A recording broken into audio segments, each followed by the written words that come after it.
quand tu as goûté à Tesla, tu ne veux plus rien savoir de d'autres. Oui, le taux de recommandation des propriétaires de Tesla est au-delà de 90%. Donc, allez l'essayer, vous allez voir, c'est vraiment l'accélération, l'habitacle, ouais. le design, les logiciels. Il y a de la caméra là-dessus. Il y a toutes sortes d'affaires. Hein?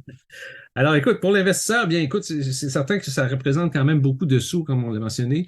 Ça veut dire aussi que les robots, éventuellement, de Tesla vont continuer à apprendre sur la même façon.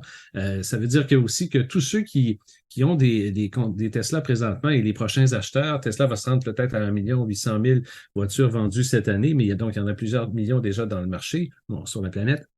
Alors, tous ceux qui vont, quand la F12 va être disponible pour le public de façon générale, les gens peuvent acheter à part un logiciel avec leur carte de crédit dans l'auto, ouais. faire tout de suite la mise à jour et avoir la conduite autonome. Ils vont pouvoir payer par mois aussi, donc il y a un abonnement mensuel. Donc ça, c'est de l'argent que Tesla va ramasser comme ça facilement sur une grande portion de ses utilisateurs qui vont vouloir payer davantage. Ouais. C'est la même logique qui va s'appliquer éventuellement pour les robots aussi, là, dont on a déjà oui. parlé. Ben oui. Puis là, le titre de Tesla a doublé, plus que doublé depuis le début de l'année. Là.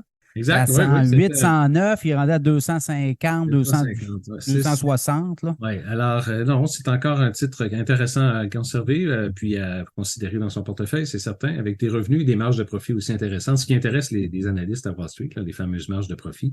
Mais toute la partie aussi énergie qui n'est pas à sous-estimer, la croissance de la partie de Tesla au niveau des batteries va aussi faire une différence dans les prochaines années parce que la multiplication des voitures électriques sur le territoire américain, par exemple, va faire en sorte que la demande d'électricité va être encore plus grande et il faut entreposer idéalement, quand on fonctionne avec du solaire, par exemple, et de l'éolien, entreposer de l'électricité à plusieurs endroits. Et ça, Tesla est capable à des capacités, des systèmes, des batteries immenses pour vendre auprès des municipalités et entreposer de l'énergie.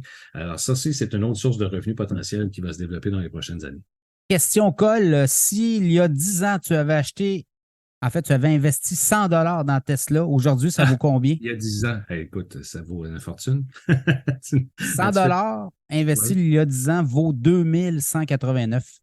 Ah, Donc, imagine quelqu'un qui a mis 10 000, ouais. Millionnaire. Oui, tout à fait, exactement. On voit ça sur plusieurs titres techno, effectivement, si tu es patient. Et ça démontre très bien une des choses essentielles à la bourse. Hein, la patience, quand on a des titres de qualité, nous amène beaucoup de richesse. Et puis, ça, c'est un bon exemple d'être patient et de profiter de ces élans-là, et puis de ne pas se fier trop au haut et bas du marché, qui, comme on a connu dans le passé particulièrement, c'était une année un peu plus difficile. Mais on profite, on achète à la baisse quand c'est plus bas, et puis on profite de la croissance des revenus et des bénéfices de ces compagnies-là. Voilà, Frédéric Turcotte, merci beaucoup. Si Ça fait on veut te plaisir. joindre, y a-tu des plateformes, y a-tu des sites? Oui, sur mon site web, frédéricturcotte.com, c'est encore là pour me rejoindre, ou sinon 418-681-8111, poste 253, ou bien fturcotte à commercial peakgroup.com. Et puis tout ce que je raconte, bien, c'est uniquement moi, c'est des sources fiables et pertinentes, et ça ne met pas du tout les opinions de Peak, Valeur Mobilière Peak, et Valeur Mobilière Peak n'est pas responsable du contenu de mes commentaires. Frédéric, on se reparle bientôt. Merci beaucoup. Oui, salut Pierre. Bye bye.